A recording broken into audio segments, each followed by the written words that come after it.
The bomb went off, and all of a sudden, I feel like I got fucking pushed hard as fuck. My ears are ringing extremely loud. I kind of am confused about what just happened. I'm just looking straight ahead of me, and I notice that there's like a face in front of me. I'm like, why does he look like that? He looked like he just had a blank stare on him. Like, I knew he was dead. He had like no life in his eyes. Like, I scanned the canal real quick, and there's pieces of people and people like floating, and the canal was all just blood. The dust cloud was still up, and it felt like there was like blood in the air. We started pushing Afghans back so we could close the gate. They started throwing babies over the fence wall, so we were able to catch some of them, and so some babies would get stuck on the barbed wire. This fucking dude's just trying to get it out. Some just would go right over.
My name's Christian Sanchez. Served in the Marine Corps for 6 years. Got out as a sergeant. So I served from 2017 to 2023.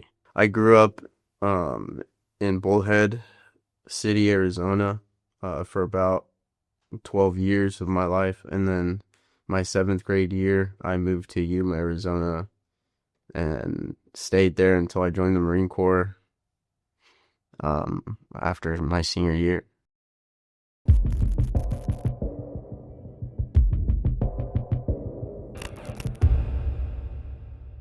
We got to do the HKIA mission, which was the evacuation to get our allies out, whoever helped us out, and some civilians with visas. It's the pullout of Afghanistan. I mean, around, July? The rumors started popping up of we're gonna leave Afghanistan, and there was rumors going around that we were gonna go and do something in Afghanistan. Like, no one knew what it was gonna be, really. Like, it was just like everybody started hearing rumors that like, hey, we're getting sent to Afghan, and everybody started getting fucking excited and stuff. And then I remember going in the cafeteria one day and seeing that they would pull out a map of Afghanistan, and they would show like what the Taliban was taking over, every day, we would get they would, it was on the news, they would show a map of all of Afghanistan, and it was how much territory, when the US started pulling out from the bases and stuff, they would leave, and then the Taliban would take over, and it was like that, very slowly. And that was getting us excited because they were telling us, we're going to go, we have to do a pullout or whatever. And so whenever the U.S. pulled out of March Air Force Base, I mean, that was when we got told that we're going to go to Kabul. But I remember being so excited, that we were going to go to Afghanistan. Me and my buddies were just, super pumped that we were going to go. It was, everybody seemed super happy. So we didn't really get told that what specifically we were gonna go do until we got to what is that fucking base? Kuwait. Before we got sent, we were watching the news, and it was when they breached the speedway for the planes to take off, and there was guys hanging on, and they fucking they were trying to hang on to the planes and stuff. They took over the airfield, and they the Afghan civilians, they were clinging on to planes, and they I mean, they couldn't hold on. Like they tried to hold on as long as they could, and that was before our company got there, like our platoon got there, and so we knew that it was, and nobody was talking to us. Like they didn't have time to, like we were trying to get like our own intel, like the see what they were doing, and nobody would, they didn't have time to answer really. But once we got to Kuwait, we got briefed that we were going to be doing just like basically security and pulling out looking for Americans or people with visas. So we got there and it was pretty fucking cool. Like well I remember like they all packed us up, packed us in a plane, right? And we were all like packed like basically a nut to butt sitting down, and like all the chairs were filled on the side and stuff. And I remember like when we took off from Kuwait and we were about to land into Afghanistan, like they told us to go condition 1 as soon as we like got out of the plane. Condition 1 just means that your rifle's ready to go. Like you have a round in the chamber, and it basically means like you should be ready to take contact. And so that was pretty cool to hear that. Like I remember like being like all happy that I that I heard that. I was like, hell yeah, like we're gonna fucking get some or something. And so we land, and like you just hear as soon as people like walk off the plane, everybody's racking the rifle like to go condition 1, which was so cool to hear. Like I don't know why. I mean that shit is just badass. It was just dudes like racking up the rifle as soon as we got off, um and nothing was really going on where we like where we got out of. Like we just hopped out of the plane and some lady like came to greet us, um uh and yeah, and we just had to unload the whole plane, and we went and took over a gym to stay at. Like our company went and took over, there was a gym at the airport. Like the airport was like a mini city almost. Like it was like a small town inside the airport, and um we took over the gym, and that's where we like staged all our shit. And we were there for that night, and the next day is when we got sent to Abbey Gate. Um so there was that was pretty wild. We stayed the night at the gym and then woke up that morning, got ready, and we were the first platoon. Our platoon was tasked to go and help out at Abbey Gate.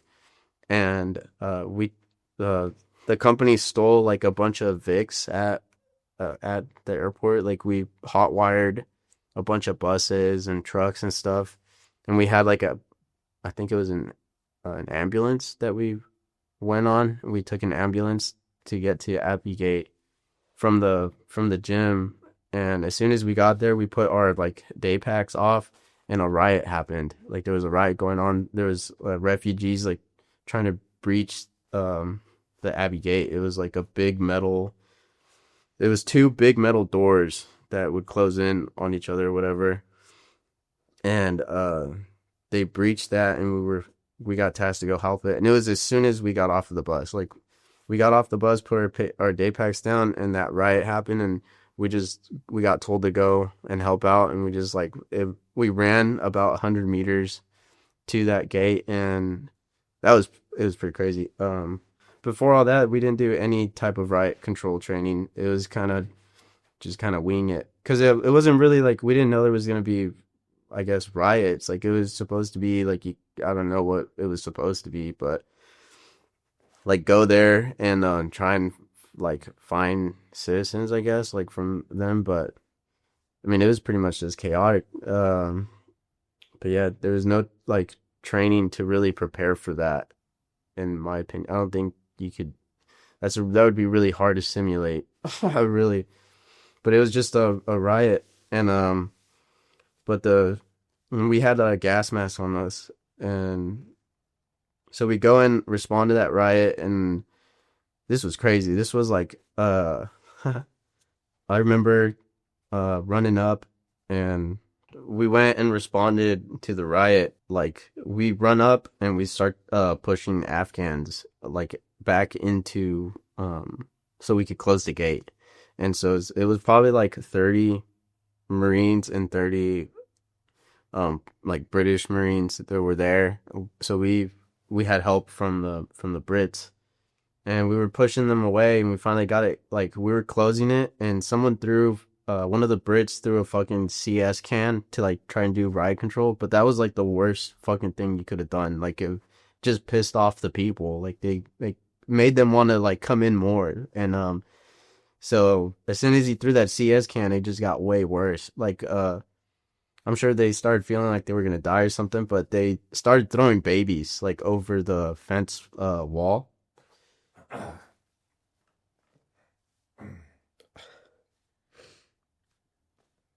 Anyways, so people started throwing babies, but the thing that was crazy is like I remember seeing like so we were able to catch some of them, but like the ones that you didn't, I mean, they just fucking like died on impact. Like it was like they would throw them because the wall was probably maybe 13, 14 feet high and with barbed wire at the top. And so some babies would get stuck on the barbed wire, or like some just would go right over. And like I remember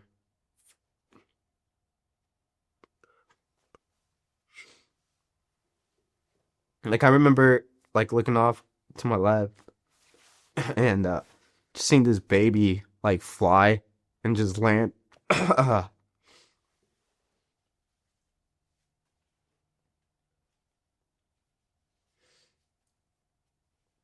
Well, just seeing this baby like land on the floor, and it just like stopped crying. Cause like you would, you know, uh yeah. And we kind of just like, so like they would taught, I mean it was a fuck ton of babies. And I remember like that was the riot where you see a fucking famous ass picture of this Marine like handing back a baby, or like trying to get a baby out of the barbed wire from that time. And that was at that moment. I remember like looking up and seeing that happen. And yeah. Like there's just babies stuck on the barbed wire, and this fucking dude's just trying to get it out. But anyways, so I see that, and then I see like this like these Afghan civilians that got through us. And I mean this was pretty fun. But this this fucking someone yelled out, someone grabbed that guy, and it was just like this really small fucking Afghan dude. And I like tackled the shit out of him. I like went like picked him up, slammed him, um, and I was like, "Stay here," and then just got back into the riot. And yeah, eventually we got the doors closed, and yeah, and we got the doors closed, and then we got everybody like out. We got everybody accounted for, and everybody was good. And I didn't know there was an orphanage the entire time, but my first time having to take a kid to one was there's a picture out there of there's a picture out there with Max and our team. Like we're taking a rest period, and I had just got back with this kid with the he was my first kid that I had to grab because his someone came up to me with his kid, and they just told me that like his parents just got like executed. And like he was like, I can't take care of him. And he says, so I have to give it to you. And I remember like grabbing that kid, and I mean he was all shook, like he just watched his parents die. And I went and found my staff sergeant, and I was like, I don't know what to do with this kid. Like he doesn't have anywhere to go, and like what are we supposed to do with the kids? And he's like, just have him hang out with us for a little bit, and we'll figure it out. And we got told that there was an orphanage, and Lopez um went and took him. But we were like trying to cheer him up. Like I remember, like thinking about it now, like we were just trying to make that kid like laugh or something, but he wouldn't. But yeah.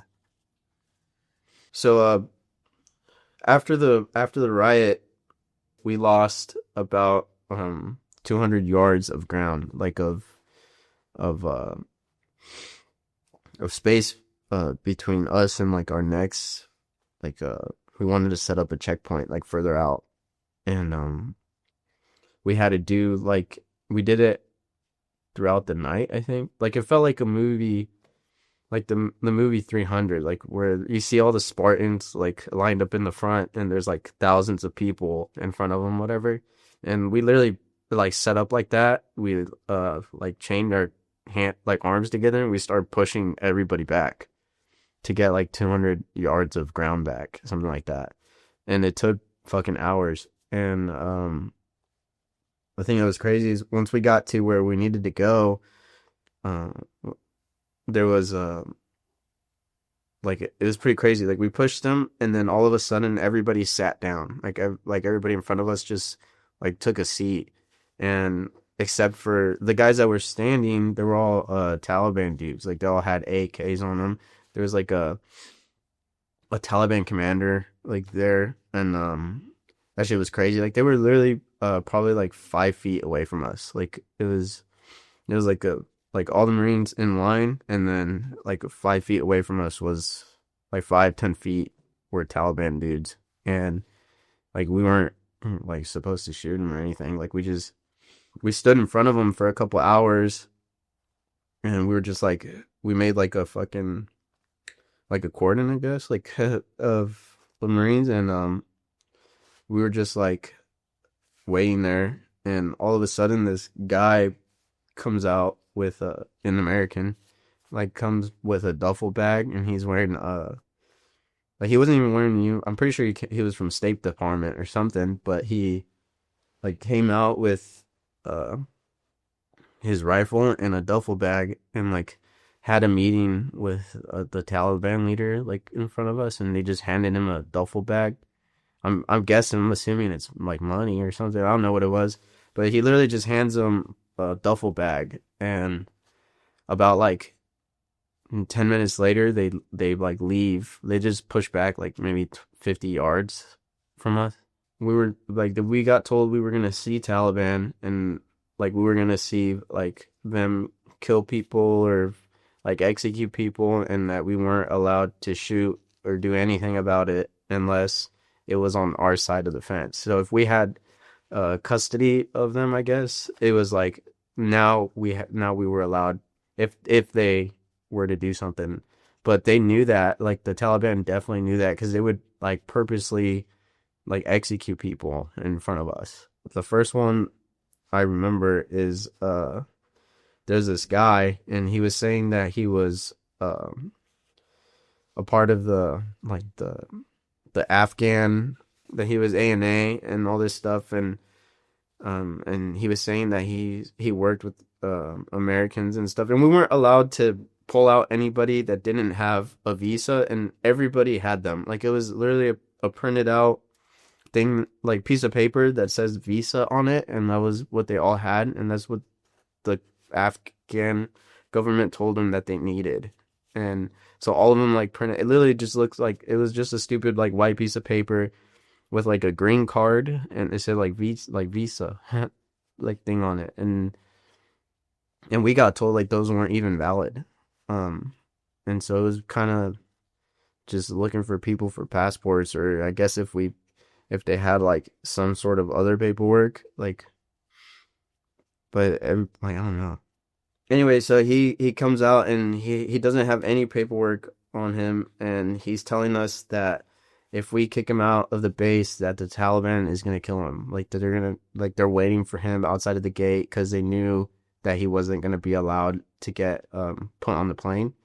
And he's like, he just kept, at the time we were like fucking with the guy, like we're like, yeah, what? Because everybody would say that. Like, they would all say that, hey, the Taliban's going to kill me, like, as soon as we get off of this gate.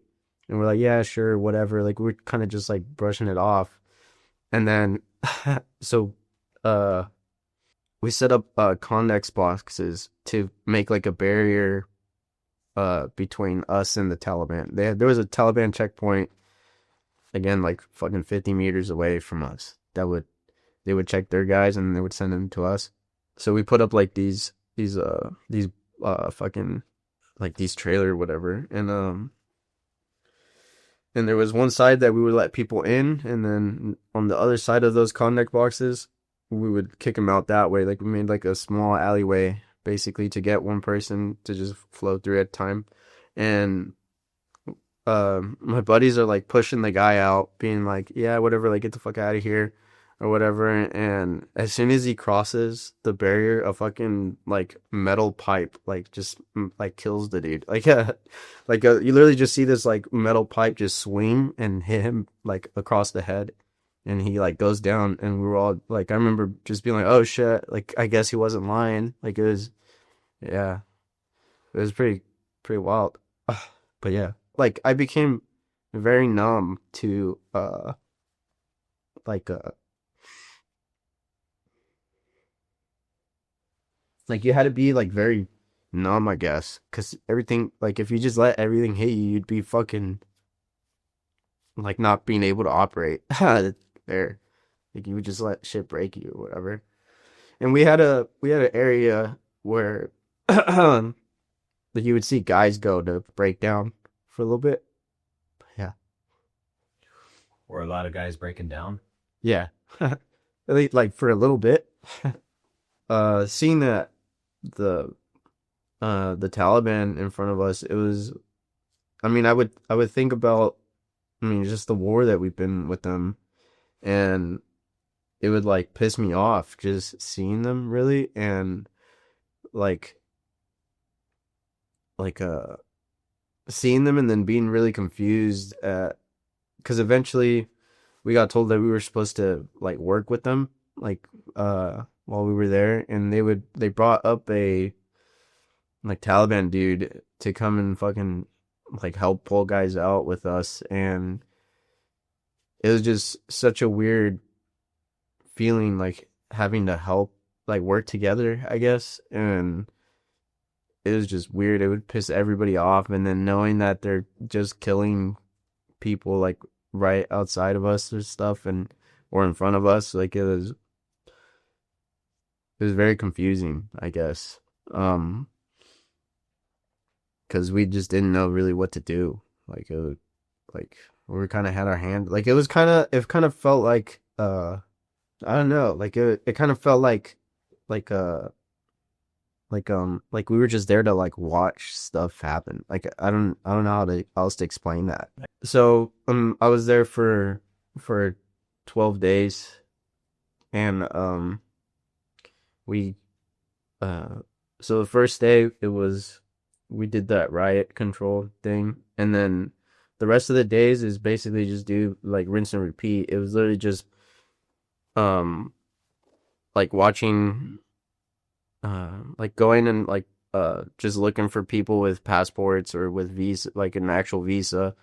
And like during that, like you would deal with people dying, like waiting in the heat. Like there would be heat cases all the time, and you would watch like people go down. And if they weren't with us already, we weren't allowed to help them. So like we would see people like at Abbey Gate in the front, there's a couple like dead, like if they didn't get pulled out, like we didn't pull them out, someone would take them, but they'd be like the if they were there like all day or whatever and they died there, like we would just leave them there. And like they would heat case and stuff and die, and there'd be people like they came with like that went to the airport like I'm sure I don't know how you could prepare for that, but um like no one brought water, and we didn't have water. There was no food to like pass around and stuff. Everybody was hungry, like the civilians and stuff, and us too. And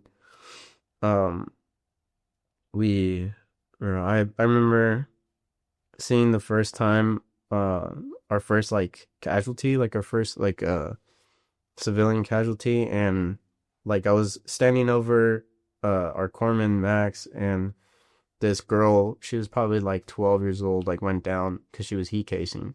And all of them would, like, when they saw someone heat case, they knew that we would help them at first.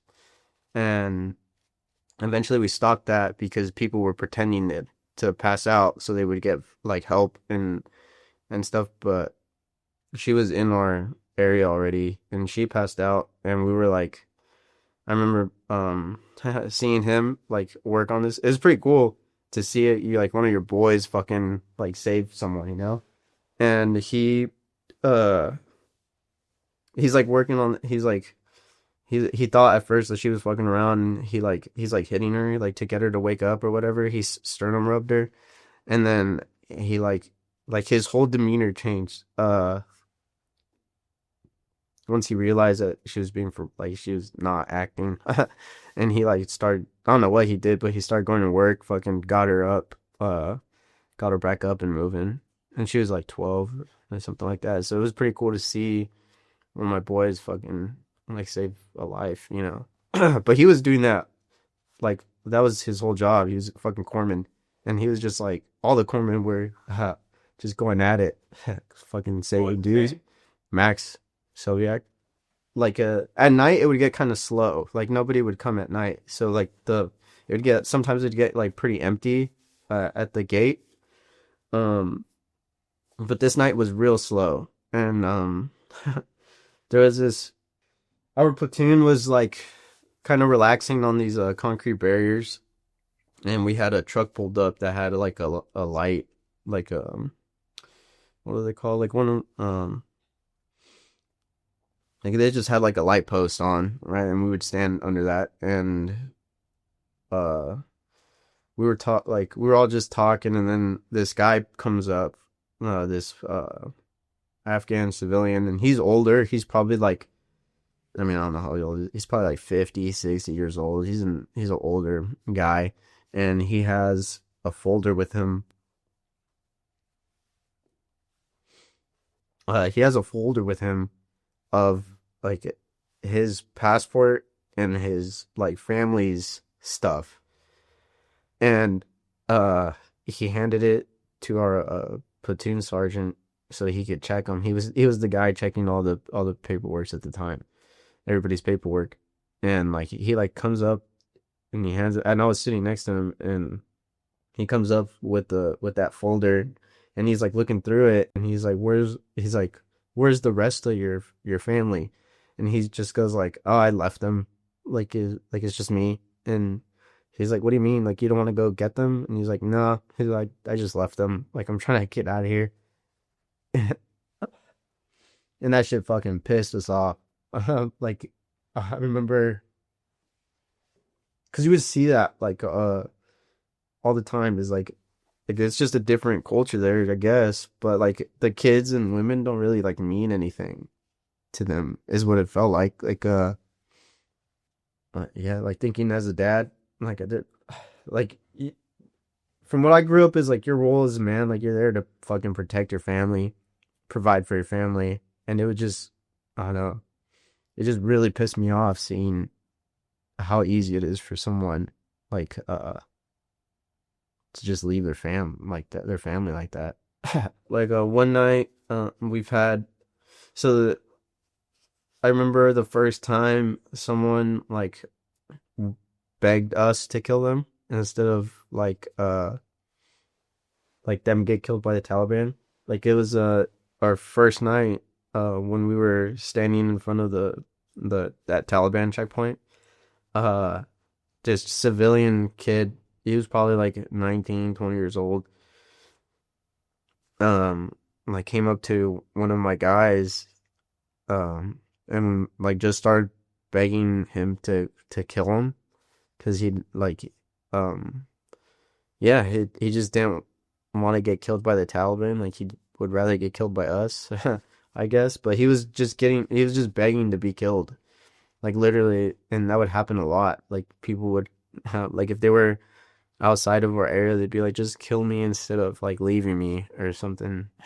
But yeah, um, yeah, but yeah, this kid was just literally screaming at my guy, and he didn't really know what to do. He was just screaming at him, being like, he's like, please kill, and he spoke English. He was like, please kill me, like just anything or whatever. And he's like, and if you don't, I'll like fight you. And he like started like, getting close to him, and I don't know who the other people were, but or what like relationship they had to this guy, but they were like pushing him away, and then them begging us not to kill him, that he's just freaking out. But yeah, um, that one stands out a lot.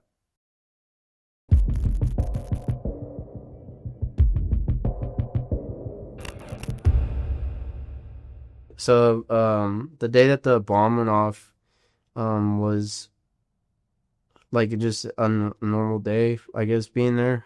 Just all that chaos always going on, and then we were getting updates that of specific times that the bomber was gonna detonate himself, and we were just trying to like it was just kind of counting the minutes of when that time would come, and so we had a like we were just working that day and getting intel updates about him, and we were just constantly looking. I remember just constantly looking out into the crowd, like trying to find that guy, like that anybody with that description. But there was so many of them with that description. Like everybody was wearing a brown man dress and had some sort of bag on them, and a lot of them had clean shaved, like fresh haircuts and clean shaves. So like trying to find this guy was fucking impossible. Like from my perspective, like being on like in front of the crowd and stuff, like there's no way that we could have found him really like through the crowd. I think like because I mean they all look so similar. Like so a couple we got to the time of when the bomb was supposed to go off, and we got intel that we had our jammers had already stopped a couple IEDs, and um our platoon was on like our platoon got put on rest during that time, and we had our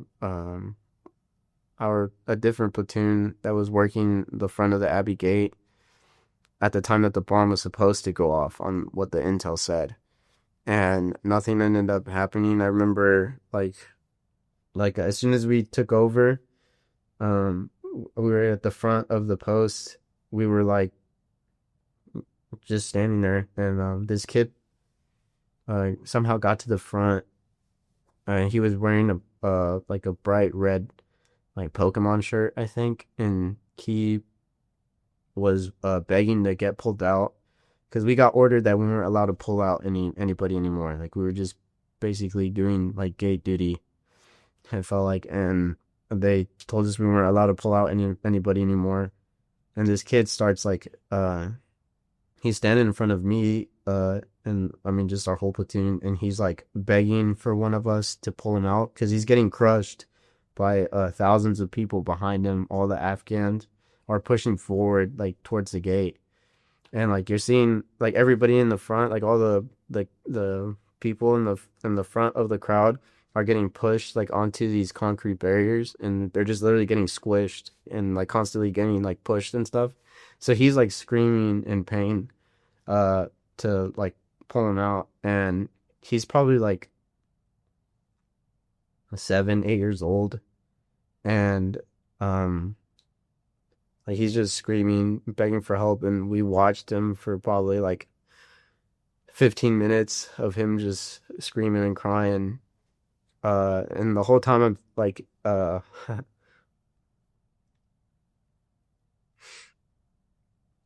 like the whole time I'm thinking like, because I'm looking at the kid, and the whole time I'm thinking like, man, he looks like my nephew, um, or whatever, and I was like, man, he kind of looks like my nephew, and my squad leader like bumps me, and he's like, hey, like, should we like pull this kid out? And I told him, no, I don't think we should, because every time we would pull someone out, like people would get, um, like other people would flow in with them. Like we would have to pull out his like parents and stuff. Like we couldn't just pull one person out. Like it was always, I mean, people have family. Like they're trying to, like they want their family to come with them. And I was like, one, we're not allowed to pull anybody out right now. And I was like, if we do this right now, like there's gonna like Like, we're gonna have to pull out a bunch of people. And he's like, yeah, you're right. And like about 5 more minutes pass by, and he's still screaming, like in pain and stuff. And my squad leader, my squad leader finally like decided to help the kid out. So we pulled him out, and as soon as we pulled him out, he's like, my mom, like we need to get my mom. And we're like, oh shit, whatever. And like we see the mom, and she's with four daughters or three daughters. She's got like two older daughters. They're one of them's probably like the oldest is probably like 15. Her second youngest is like around 11, 12 years old, and then she had a new like a baby on her. And so we were trying to pull him out, and there was like Afghan civilian males like behind them, and they noticed that we were gonna pull all those women out, and they were literally they were literally fighting with us to like not pull them out. Like they were like pulling their hair, like pulling their clothes, like just pulling them away from us so we couldn't pull them out. And we started fighting with those guys, and eventually we got them out, and because we weren't gonna pull them out, but she said she had visas on her, like she had like actual visas on her. That's what her daughter spoke pretty good English. The oldest daughter, um, she spoke English, and so we were using hers, the derp, whatever, and she was saying that she had visas on her, so that's why we decided to pull out the mom. And as soon as we pull her out, she like hands us the paperwork, and it's that fucking stupid like visa paper that doesn't mean anything. And so we were like, we have to kick you out now. Like you gotta go. Um, like we told her that she would have to go like through the canal because that's like the safest way. And um, she says that she would do it, so we pulled her out. And yeah, so we were fighting with this lady. It's probably like a group of like five Marines trying to uh take this lady back in the canal, right? Like because we would grab people and throw them in the canal when we like if they didn't want to go out themselves, we literally just pick them up and throw them inside the canal. And we were fighting with this lady for a while, and she would just not. And we weren't allowed. The males weren't really allowed to get handsy with the females. Like we had like that was one of our like orders is like our ROEs was like we weren't really allowed to like handle the women, if that makes sense, like rough, I guess. And so we had a female engagement team that ended up showing up to help us out with this lady, and they took care of it or tried. And so like the my platoon went back to like being on post, and more people started like trying to break in and stuff. It just started getting more chaotic. Um, and I started noticing that there's a crowd like behind us, like behind the Marines and stuff. And I'm like, why is there so many people here? And like I turn around, and like it's the female, the vet team. Um, and they're just like taking their time, like taking out that family that we asked them to throw out. And like the thing that we needed was we needed them out like right there and then. And we were like I like went up to the vet team, like me and a couple other team leaders went up to the vet team and were like, hey, we need you to kick him out. And like she's like, all right, like we'll fucking kick him out. And we were like, you know what, I was like, you know what, I was like, we're just gonna do it. And we grabbed this lady, and uh we started like putting her over the the canal. And the canal had like a concrete wall on it, like it was two like concrete wall, right, to make the canal. We started passing her kids to her, right, the kids that we pulled out with her. And we start passing, we like get the little boy over, we get the two daughters over. And then like I remember looking at this female marine, and she's like passing. I'm pretty sure she was passing a. I don't know if it was her, or I see this marine like passing a baby to the mom, and um like the mom grabs the baby, and I was like, I like we're done, I guess. And like there was a fence that was separating us from the canal, right? And we made a hole in the fence, and I was like looking at the fence, like I'm standing there, like I turn around, look at the fence, and then all of a sudden, like I feel like I got fucking like pushed hard as fuck, and my ears are ringing extremely loud. I mean, it's just the fucking like my ears blew out, and like it feels like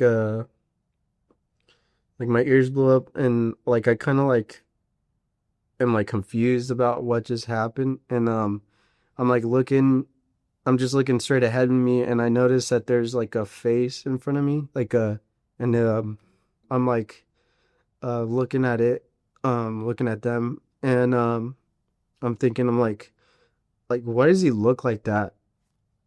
Ugh.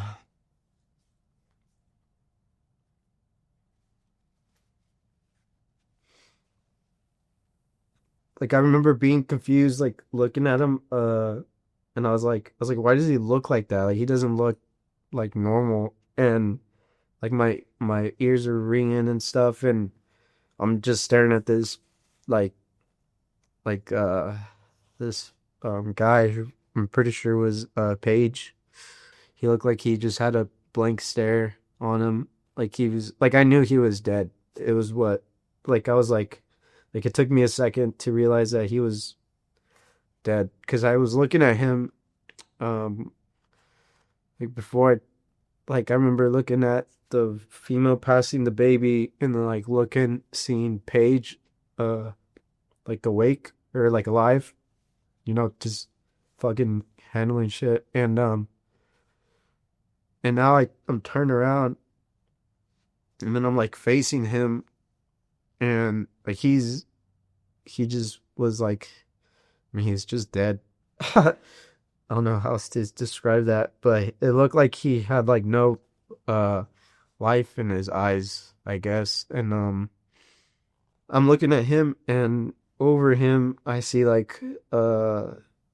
like a like it looked like like flashes, and I'm like, what the fuck? Like is that? And I'm looking at it, and I'm like, and my hearing comes back a little bit. Like it feels like because I went like completely like deaf um when the bomb went off. It felt like I went like deaf, and all I could hear is the ringing, and then like a little bit of sound started coming in. Like I just remember thinking like I think I'm getting fucking shot at, like of, and um yeah, like, and so like I like all of this is like in a matter of seconds. Like it's not like like it, like I don't know how long I was like staring at Paige, but it felt like forever. Like and I feel like I was just staring at him for a long time. Like but it was probably like a couple seconds, I'm guessing. And but I remember like seeing uh those flashes, and I'm thinking, I'm like, holy shit, like I'm pretty, and like seeing like a guy, like there was a guy like behind the flash, I guess. And I mean I remember thinking like I'm pretty sure I'm getting shot at. And I like I try to sit up, and it's like kind of hard to, and I go like this because I mean I had my rifle slung on me when I got blown, like before I realized I got blown up. I remember having my rifle slung on me, and like I like get up because I face planted um from the bomb, and like I get up, and like I go like I like hug myself to feel my rifle, and like it wasn't there.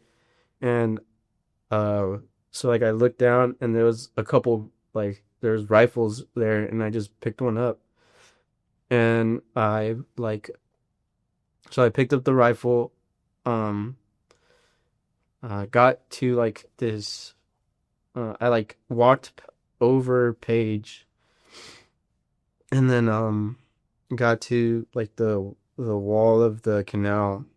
And I was kind of like in a, I don't know, like a shitty kneeling position, like trying to um, like be behind the wall a little bit. And I'm like, I go and,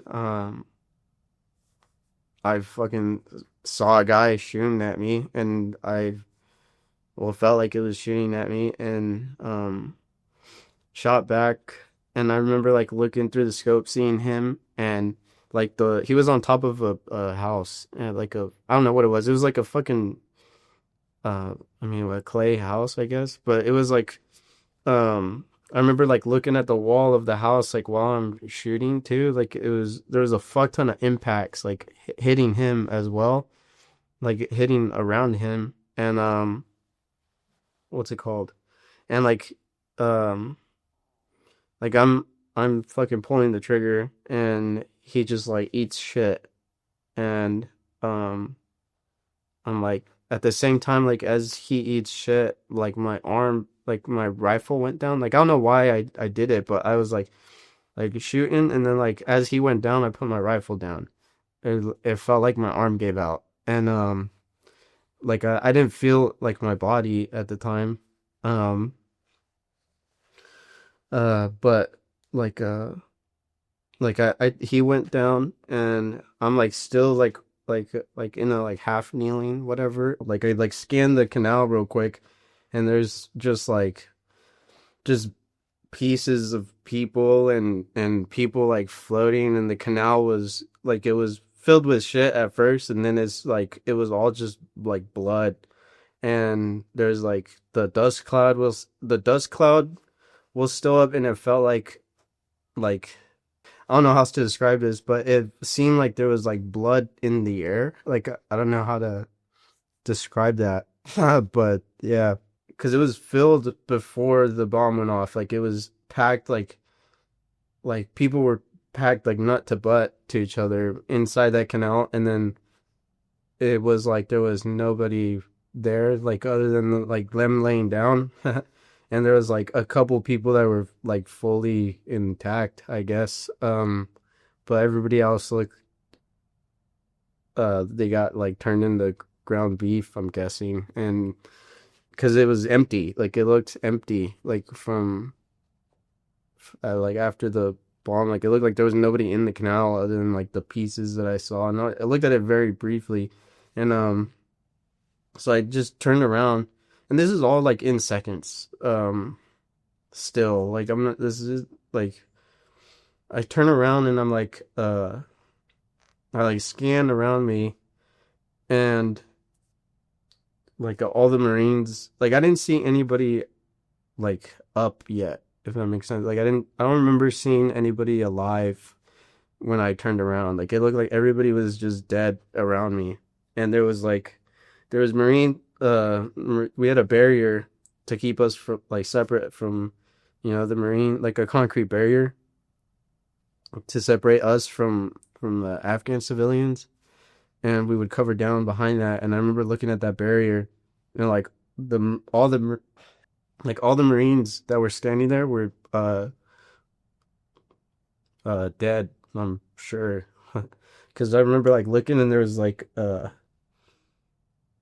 like looked, and there's like a guy um like pressed up, like he was a Marine, like pressed up on the wall, uh in like a kneeling position, kind of like he got stuck like in a kneeling position. He was all limp, and I think the only thing keeping him up was his rifle, I guess. Like I think maybe the rifle like kept him up, but he looked like he was just like limped on the concrete barrier.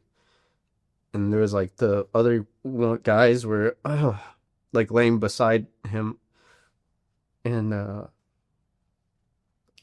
was a couple like bodies on the canal, like a road, I guess. I don't know, like it was the canal path, like not in the canal, but like on the path of it, um, that dirt road. And like I remember like seeing this one Marine, and he was faced up.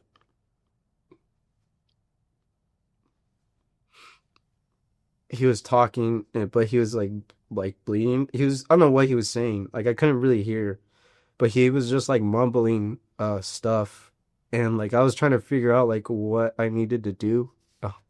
But I kind of yeah,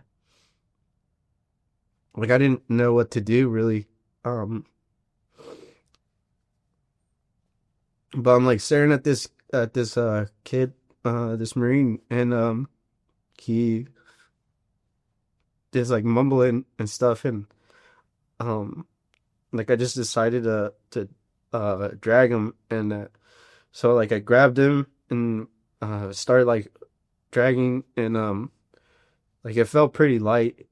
Like he felt pretty light and stuff, and like I remember like while I was like dragging him and stuff, he like it still felt like I was still getting shot at, because I remember like looking around and seeing like impacts on the ground still, and like dirt kicking up, you know, and I'm like going through like trying to get to the exit of the fence, because we had a hole in the fence, and it was like only one person can really go at a time through it, and we like I'm trying to get to that part of the fence, and there's fucking CS gas, like because we had CS canisters on us, and so when the bomb blew off, it blew up everybody's CS canisters, and like I'm going through that, and like the first thing I thought, I didn't think it was CS gas. Like I thought it was like it's something crazier, you know? Like I thought it was like a fucking like toxic gas or something, cuz like I remember like doing like ID fucking like classes like as a boot and stuff, and um the night before I had like I was just catching up on my notes. We had a rest period, and I was just like reading my fucking notes, and I got to like the ID part, because like all I could think about was the suicide bomber while like leading up to him, you know, like when we got the intel, and like I was just like for some reason I just decided to read up on my notes, and I got to like my ID stuff, and like I had a note on there that said like if it's like like I don't know if I had to do anything with IDs, but like my notes said like chem bomb equals like fucked, like if you like inhale it, like, and that was just like going through my mind when I inhaled the CS gas, and so I was like, oh man, I'm fucked, and I like I like freaked out, and well, like in my head I freaked out. I was like, I need to get out of here, and I like started like hauling ass faster, I guess, and I get to the hole in the fence, and there's this Marine there, and he's like, hey, I'll take him. I was like, you need to go to the CCP, and I was like, okay. Like, I was just like super confused, whatever, and like I wasn't able to talk to him. I was just like, I just nodded my head, and I was still from breathing the CS gas. I couldn't fucking talk, and like I get out of the fence, and the first thing I see is like a circle of like a Marines set up a 360 security, like they just set up like a 360. It looked kind of goofy because like anyways, but they like had a 360 security right in front of the fence, and I was like, okay, I was like, I know I'll be safe if I uh go with them. So I go, and I like lay uh I like walk past the Marines fucking holding the security, and I like go and I lay in between all of them. Like I go in the middle of the circle, and I fucking like look, like I lay down in the middle of the circle, and I'm like face up looking at the sky, and I'm just trying to breathe, and because I'm still like like suffocating from the CS gas, and like trying to catch my breath, and what's it called? And I'm just thinking like I'm gonna die, and like I start thinking about uh like my wife and my kids and stuff, and like I'm like looking up at the sky, and I was like, this could be a good way to go, and like this Marine like ran up to me, and he's like, are you right? Like, are you okay? I was like trying to say that I can't breathe, and he was telling me, he's like, just breathe, and or he was just talking to me, and I finally said something, and I got so happy. I forgot what I said, but like I was like, I think I said, I was like, I'm trying to breathe, and like I got a word out, and I remember like learning that if you're talking, you're breathing or whatever, like, and I was like, so like when I heard myself talk, it made me fucking super happy. I was like, hell yeah, like I'm not gonna fucking die. Anyways, he like I'm like, hell yeah, like I'm talking, and he starts laughing because I start smiling like when I heard myself talk. Uh he's like, yeah, you're talking, and I'm like, yeah, fuck yeah, like I am talking, and like we start like laughing a little bit, and he like helps me up, and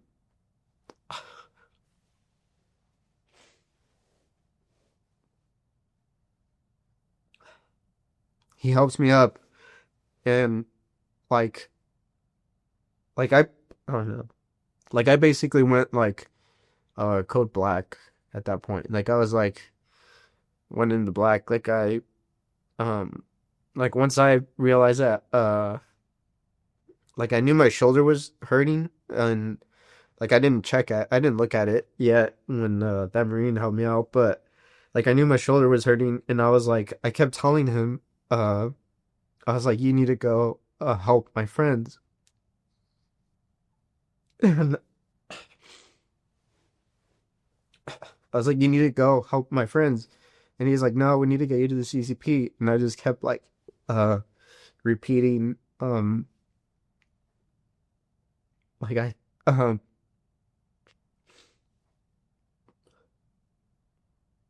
I couldn't stop like repeating like my friends are dead.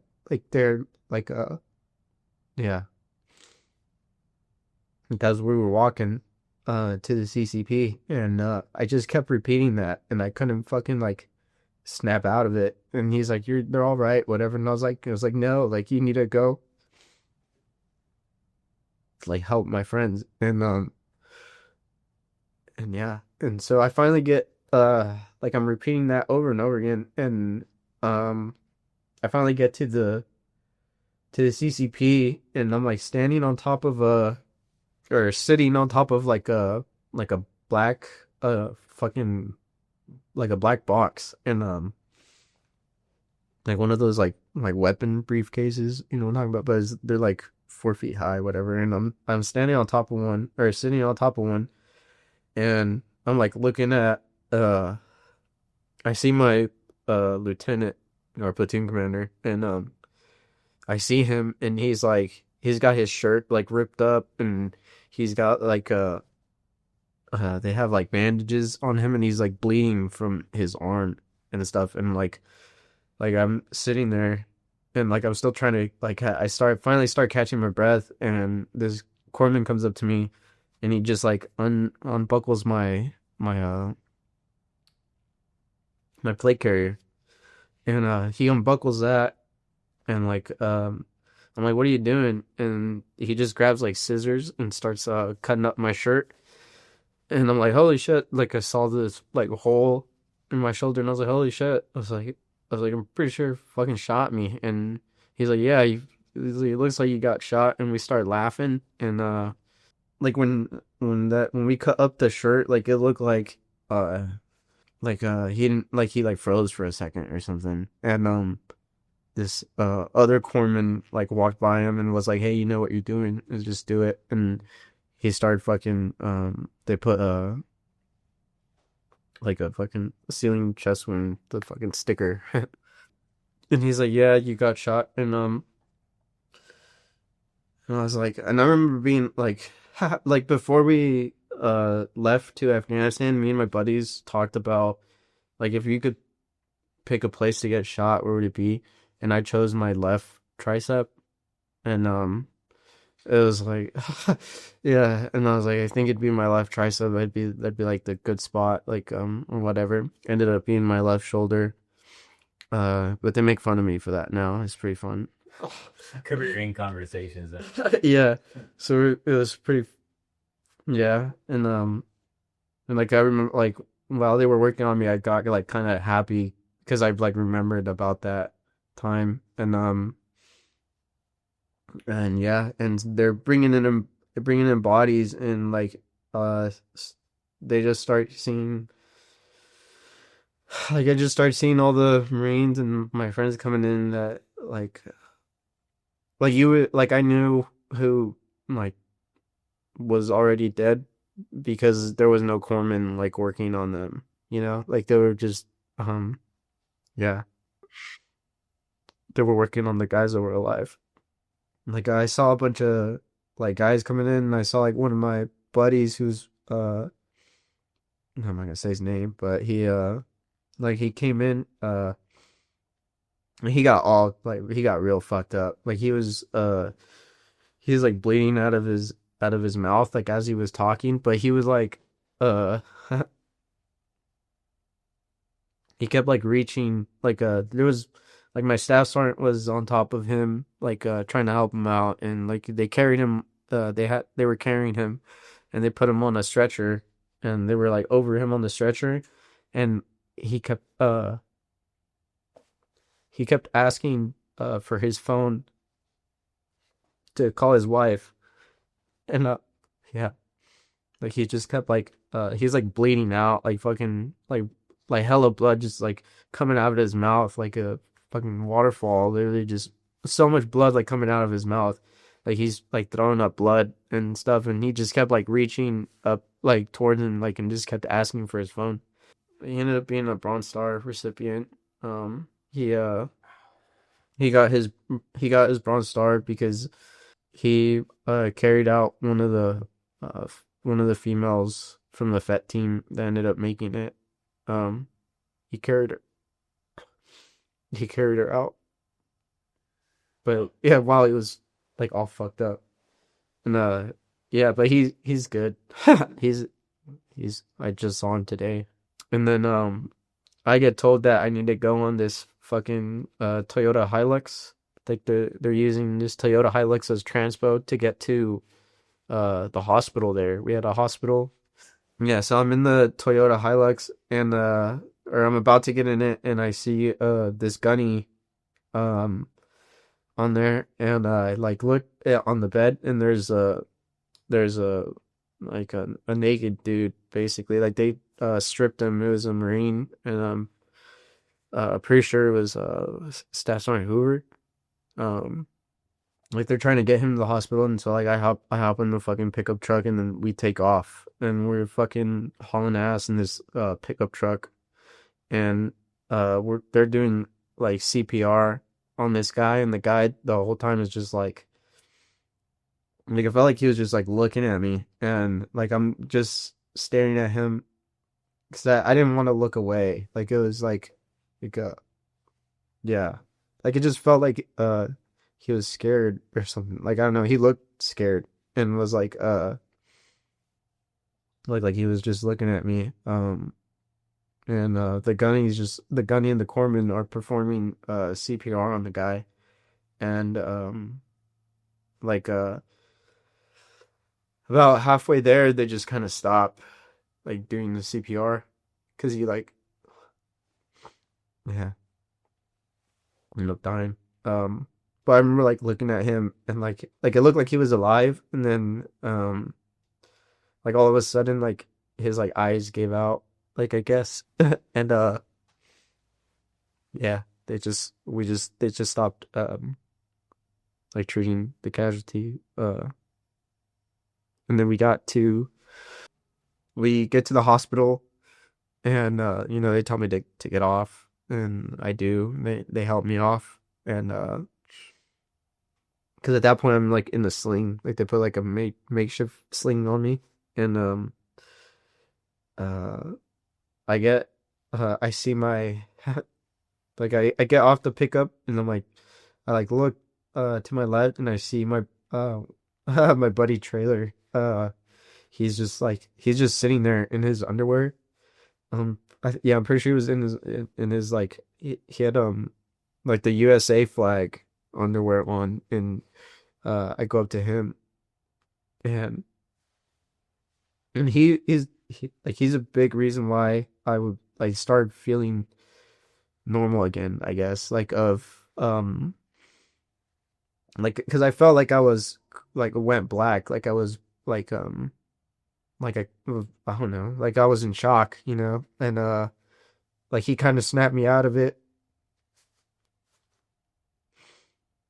because he would like he was just he asked me like what happened, and I was like, dude, I was like, I'm pretty sure all our friends just died, and uh I was like crying, and he's like, bro, he's like, because one of our juniors was with us that got hurt with us, and he's like, bro, he's like, right now is like not the time to cry, or whatever. I forgot what exactly he said, but he's like, we need to be strong, like for the guys. I was like, okay, and that like snapped me back out, or snapped me back in, and I was like, after that, it was just like getting treated. So we were at the hospital, and like they're just bringing in the bodies and stuff. And one thing that fucking pissed us off was like the combat camera guys. Like they were just like it pissed us off that they were just like taking pictures of us. Like it was like it made us really upset. Like I remember me and my buddy just like being super mad, like watching this guy like take pictures of all of us. To take pictures of all of us, and like it pissed us off because like he was smiling while taking the pictures.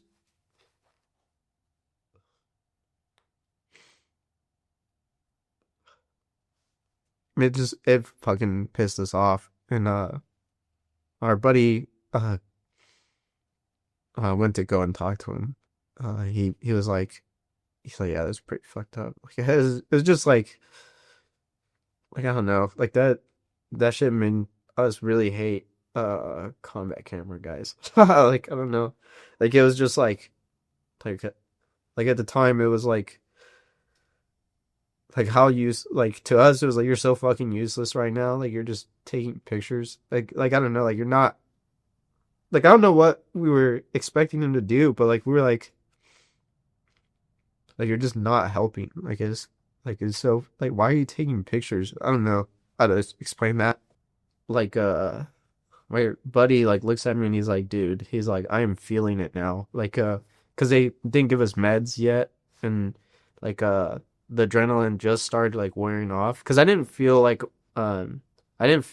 the hit, like I had like no pain for a while, like after the bomb, until I don't know, maybe like an hour later, like or so, and then once that hour hit, it was like fuck. Like we really started feeling all the pain.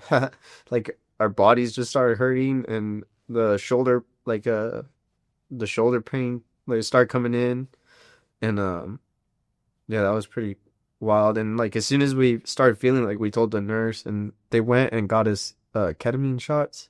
So the bullet, what I got told was like it went in, hit my shoulder like ball joint, whatever, hit that, broke it, hit my collarbone, and then went out. Like it like just went like a zigzag real fast. Like I don't know how that works, but yeah. And but supposedly it shattered my collarbone and my ball joint, um, and then went out.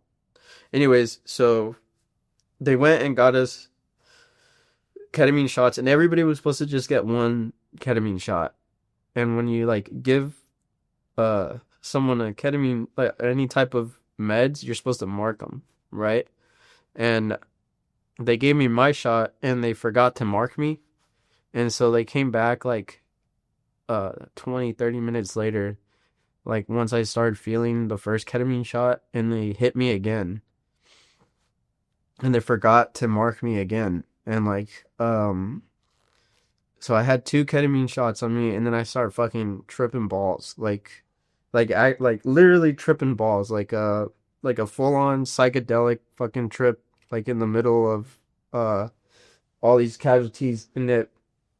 Um, like the thing that's like, I had to um I had to make like a because I would come in and out from like a fucking trip, like a psychedelic trip. Like it was like the trip though was fucking ass. Like it was like I kept like it felt like I kept like reliving the bomb over and over again.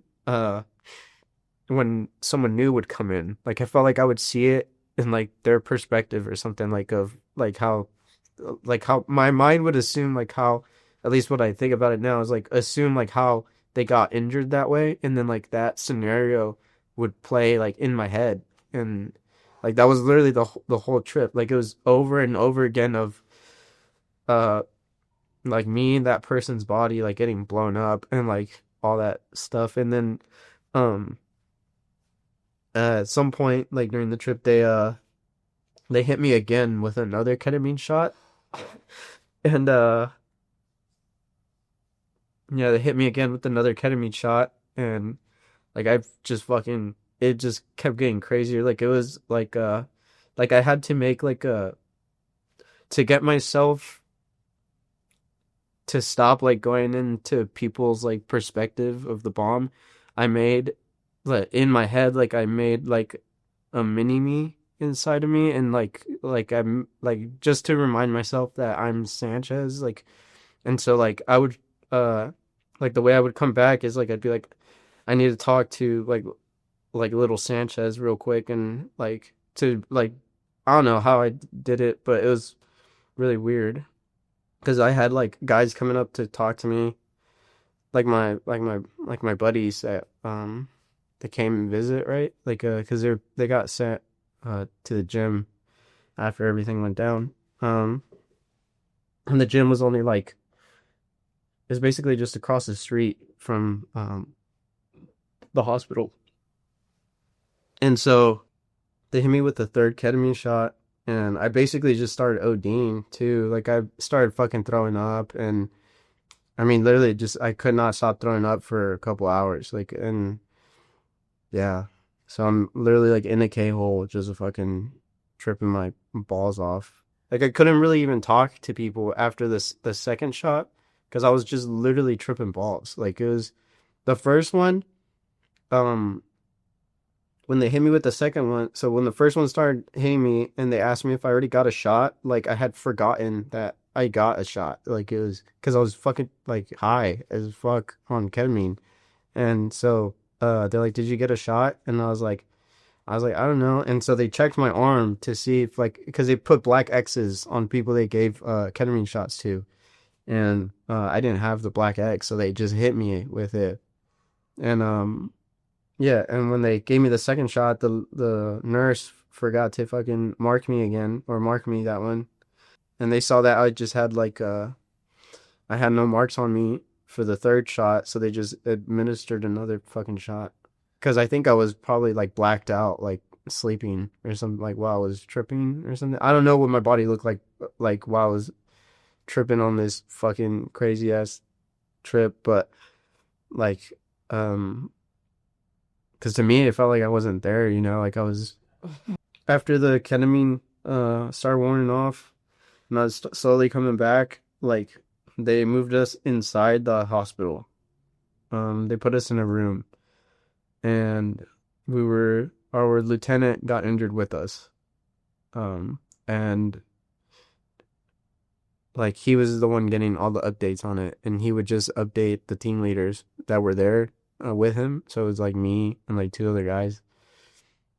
And he was telling us like the confirmed people that like died, whatever, that they could confirm that they're dead, and some people were supposedly like still fighting for their life, and just didn't make it in the end. And one of them was Paige. Like I remember being told that like Paige was in the ER, like supposed like fighting for his life, I guess. And um our lieutenant was like, but he was like, we know Paige, like he's gonna make it. And But when he told me that Paige was in the ER, like like I got so upset because like when I saw Paige, like I automatically assumed that he was dead just from the way he looked. And like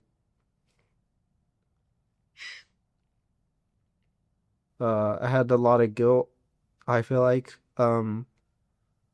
because I mean it's just like what ifs, I guess, like play in my head of like, man, like if I would have known that he was alive, like what I would have like drug him or something like but yeah. And I mean mostly because I mean he was like actually like my friend, you know? And like the guy I drug out, he wasn't like he was like I knew him, but I didn't like we weren't like friends. Like it was like I was his team leader and it was not like a friend thing. I don't know, but like choosing between like my someone I was friends with and then uh like like another person, it was just really uh hard to decide of like what to do in that moment. And I mean I made the decision pretty quick, I guess. And so the guy I ended up dragging who was or helped drag was Marola, Dylan Marola.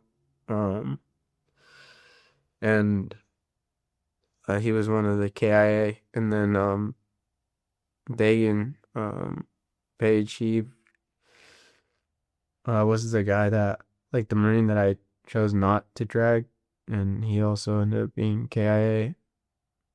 And I guess the best way to describe Page is he's like a fucking big ass goofball. Really, like he was like always like I don't really ever.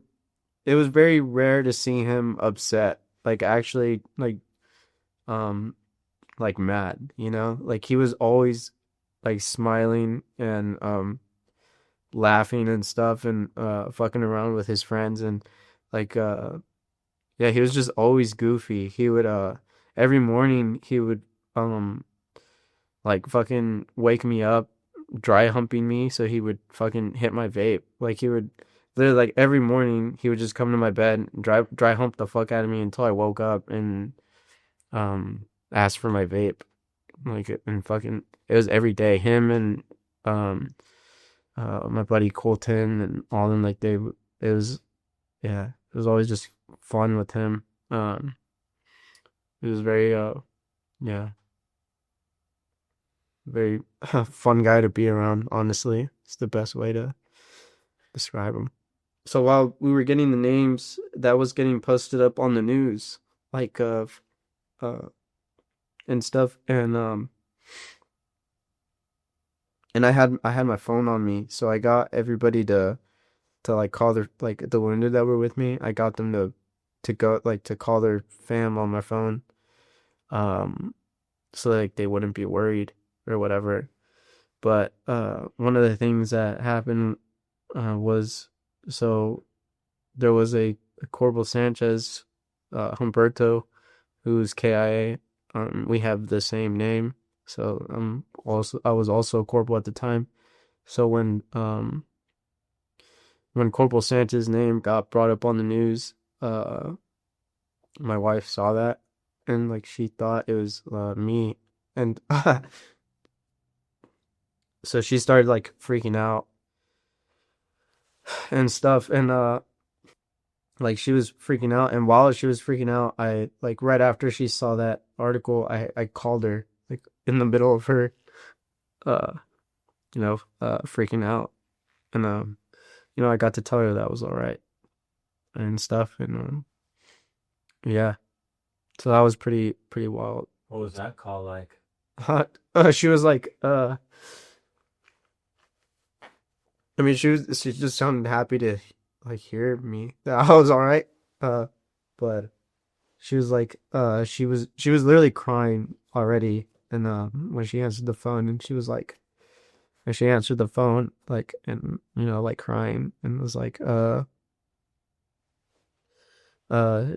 she's like, "Are you alright?" And I was like, "Yeah." I was like, and I told her like what happened, and she's like, "Yeah, we got the news." And uh, yeah, she said she was just like she could not stop freaking out that she had to have her parents like take care of the kids and stuff. And yeah, it was pretty. I mean, it was a good phone call for me. Like, is like made me happy to hear her voice and stuff. And yeah, and but it was mostly like I was happy to give like my phone to my guys so they could call their fam, and like yeah, it was nice seeing that. Uh, so from the hospital that night, we kept getting told that we would have like transpo for us at certain like because we were waiting on planes, and and like we kept getting held back for some reason. Um, but eventually we ended up getting a plane for us, and they sent us to Germany first, and they did like um surgery on me. They basically just cleaned my wound, and they were cleaning everybody's wound, and then from Germany we got sent to Walter Reed in DC, and we were there, and we were yeah, we were there, and like the first day, I think, we got told that like, hey, like there's gonna be people coming to visit you guys, stuff like that. We're like, all right, and we needed to be like quarantined or whatever because it was during COVID still, and like they had like quarantine rules and stuff, and yeah, and we're like, all right, so we I mean, I remember just like watching the news. The guys were still at the airport for like another 2 days, I think.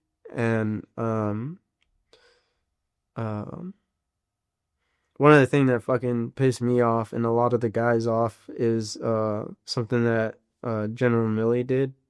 Um, because he was in charge of that op, right? And um, is like the thing that pissed us off was he like one, I thought like we weren't supposed to like negotiate with terrorists, and like somehow the Taliban got him to get the Marines to like clean up the bombing. So like and to clean up the base. So like before we were able to leave like Afghan, he made like the guys clean up, and which is like fucking gay shit. Like I don't know how else to. I mean that shit pissed me off, and I can't imagine like for the guys there, like they literally they made them. He made them do like a fucking big ass, basically working party of cleaning up that base, like of the trash and the fucking bombing and everything, like at the request of the Taliban, and yeah, like it was a really fucking bitch move, honestly. Like and honestly, fuck that guy. He was so disrespectful to my guys. Like to one of them specifically. Um like while we were at the hospital. He was cool to me. Um but like I didn't find this out till later of just how much of a fucking dick he was to one of the guys that was like injured. He called him a bitch for crying, basically. Um because one of the guys just came out of a coma, and he didn't know that anybody died. Like he didn't know that anybody that had died, and General Milley was like, he's like, hey man, sorry about your guys. Like, so nobody had told him that uh anybody was dead, and he was like, like, like he just he couldn't like talk or anything at the time, but like he like looked around and asked like, "What the fuck is he like?" Like he, I think they had like whiteboards or something to get him to talk, and he was like, "What is he talking about?" And yeah, but he started crying, and he basically like he supposedly what he said is that he called him a bitch because he was crying. He said he's like, "Are you a bitch or are you a Marine or something like that?" But yeah, Hmm. That's crazy. yeah, it's pretty wild.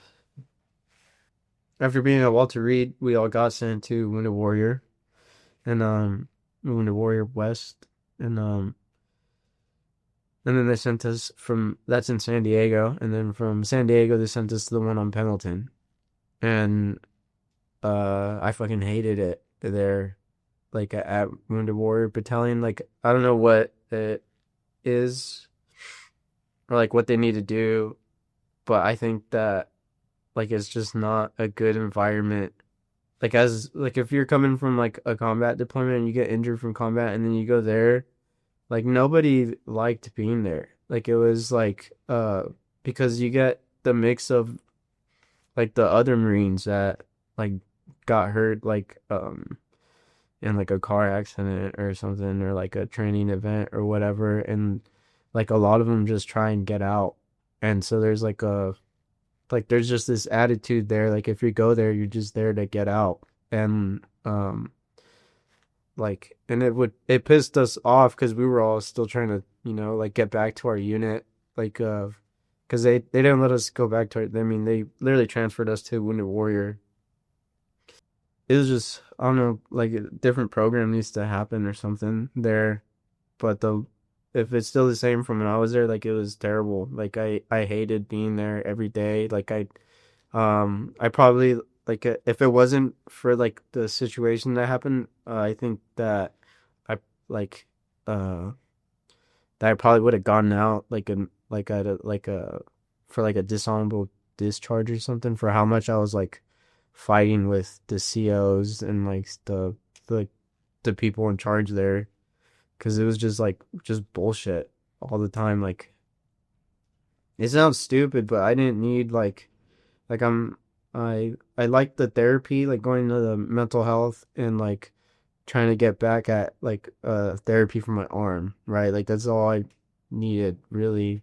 Like but they would like I don't know, they would just force you to do like therapeutic things like I don't know, that were just like gay as fuck. I don't know what it is. One time I got in trouble at Wounded Warrior because I didn't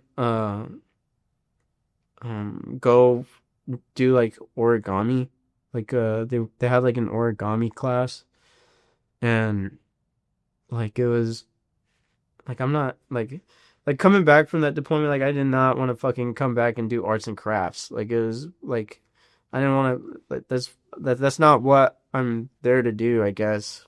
Like I'm not there to do fucking arts and crafts. Like I just want to get better and get the fuck out of here and like never see any of those people ever again. And uh but yeah, it was just like while I was at Wounded Warrior, the investigation came out, whatever, because there was rumors going around that we didn't get shot at, and like that was going on, and like nobody shot at anybody, and uh like but all the guys that got wounded, we were all like talking, and we're like, dude, we all got fucking like like we all remember hearing getting shot at and stuff, and like like I only saw like one gunman, like right, and but my guys say they saw like multiple. Like the most I heard was four, and um so I don't know how many there was, but yes, like we all saw um like people like shooting, right, and um Oh, and you got a bullet through your shoulder. yeah, and I got my fucking bullet through the shoulder, and I had everything on my documents say that I have a gunshot wound. And the thing that's like crazy is my buddy got a bronze star, right? On his bronze star, like citation, it's like they acknowledged that we were getting shot at on the citation. Like it says with reports of a gunfire going on, like on his citation, but on everything else they won't like acknowledge it. I guess like it's really weird. Like I don't know, but from what I've been talking to people of like why they deny the gunman is because if we acknowledge that we were in a gunfight, that we would have to stay, like keep continue the war or whatever. Like we wouldn't have been able to just pull out and like not have a because it happened before in 2020 or not 20 in 2018 um where we pulled out of like it was a smaller pullout, I guess.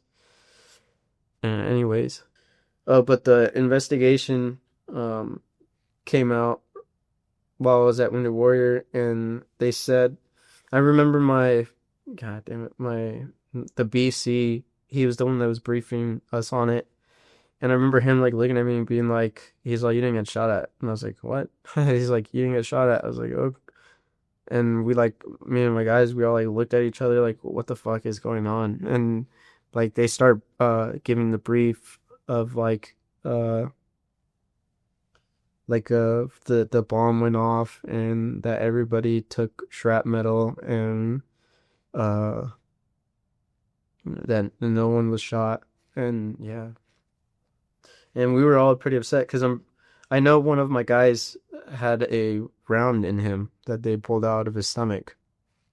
Really? Yeah, like he had a round in his stomach and they pulled it out of him, and I'm pretty sure he still has it. Like they gave it to him. So there's that, and there's yeah, I mean and then there's the video. So when um the investigation came out, right, and then uh Wounded Warrior did their own investigation for us, because we got a new BC at Wounded Warrior, and she was a lawyer, right, for the Marine Corps, and she would do investigations like that, like battle assessment investigations, whatever. And she was saying, like, she was saying that one didn't even take in an account for our like medical documents. Like they didn't even use any of our any of the guys that got wounded. Like they didn't use any of the medical records in the investigation. So she runs her own investigation, and they deem a couple of us to have been shot. It was like 5 of us. Just through all the medical documents, they deemed them uh like gunshot wounds. And what's it called? But so I get out, right? And I think it was last year, or the year before, no, last year. That video came out, and for a long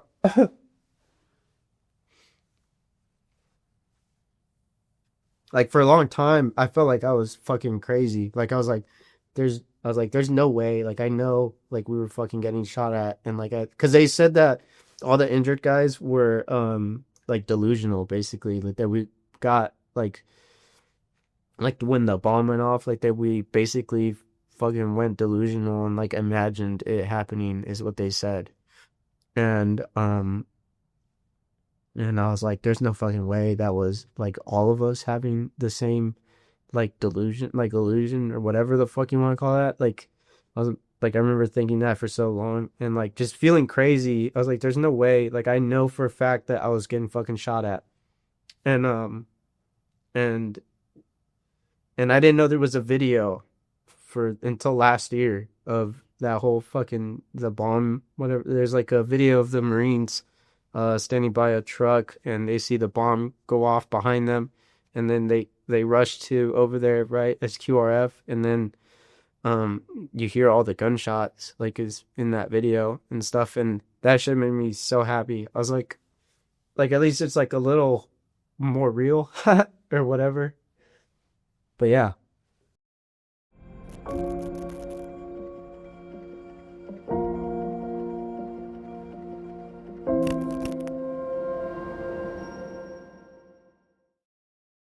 Yeah, so my plan in the Marine Corps was I was hoping to do like make a career out of it, really. I was on my first reenlistment, so my second term on that deployment. It got cut early. Like in the middle of my first enlistment, I was like, I fucking kind of love this shit. I want to do it again, like longer. And I decided to reenlist after my first deployment. And then my reenlistment package was to do this deployment with 2-1 on the SP MACTAF to make it to that deployment. And then after that, I would go to Edson Range to be a PMI. That was like what I asked for, and I got it. And I was like, hell yeah. A PMI is a primary marksmanship instructor. So it's just a coach. You're just a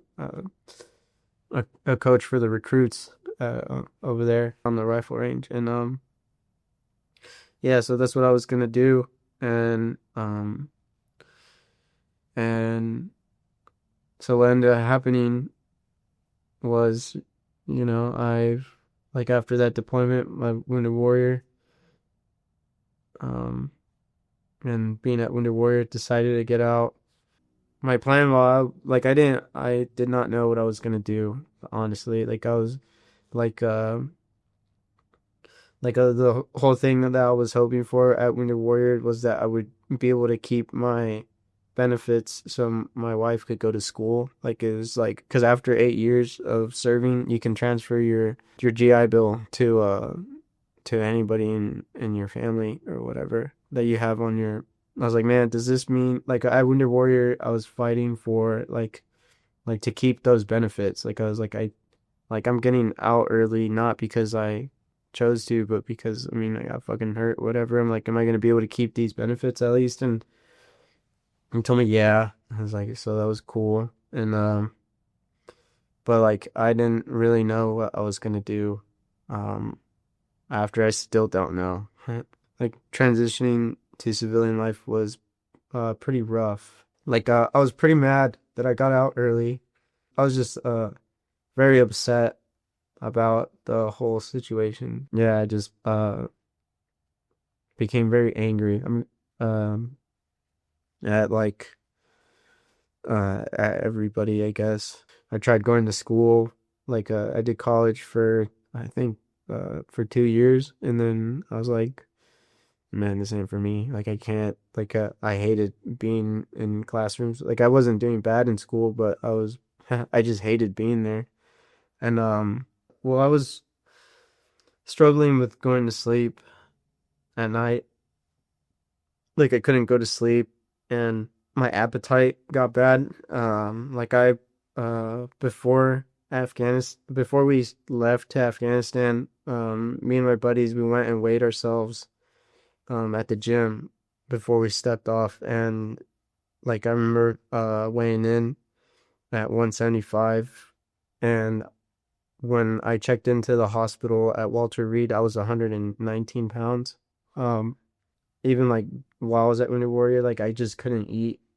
Like it was hard to eat food, um, because of like the like certain smells will like trigger me back, and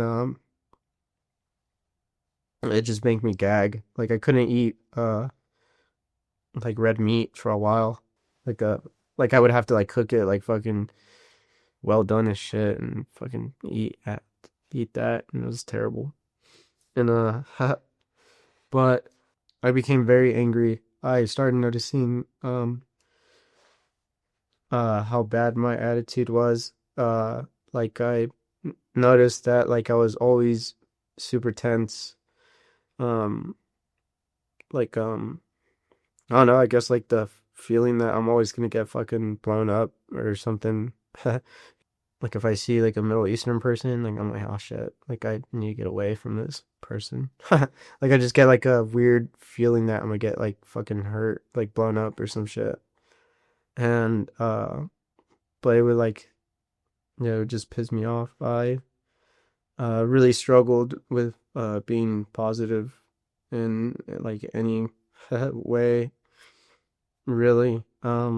My family started noticing it because I would I would basically just like yell a lot and like I always talk like I have an attitude on me like I was just causing a lot of anxiety for my wife and kids and stuff for a while. And yeah, that was rough. And me and my wife understood what was going on a little bit. Not really though. It was like I knew, like we knew that it was like because of the experience. And but like I didn't want to acknowledge that. And like um like I hate feeling like a victim, I guess, or something like of that. Like it would just um yeah, like I knew what was the reason why I felt like I was feeling that way, but like I just didn't uh I didn't like want it to be true, I guess. The plan hopefully so I'm gonna do I start my like I help out with the nonprofit because that keeps me like feeling good, like knowing because I've gotten the opportunity to help some of my friends now through that nonprofit. And it's called Six Savage Souls Project. And we've and like that right there was enough for me to like uh keep doing it. Like it was like um the fact that I was actually able to help one of my friends like through a tough time felt good. And so I'm gonna keep doing that. And then as far as like a job, I plan on doing CDL school here next month or in October. And I want to do like truck driving to like travel the US for a while. For if I like it, I'll do it for a good time, and if I don't, I really want to go border patrol or ICE or something. Haven't thought about which agency exactly I'm gonna pick. That would be closer when that time comes, I guess. But I like the idea of right now of I have to wait. I have to do that year of trucking to help my dad out. I want to help my dad out, like, because he's a truck driver, and it'd be nice to bond with my dad for a little while and work with him. So that's what I want to do and travel the U.S. Like I almost fucking died for this country. I might as well see it. You know, that's what I've been saying to myself. And so the result of the evacuation of Afghanistan and Kabul airport was 13 KIA, 11 Marines, one Army soldier, and one Navy corpsman. 9 of those were from my platoon.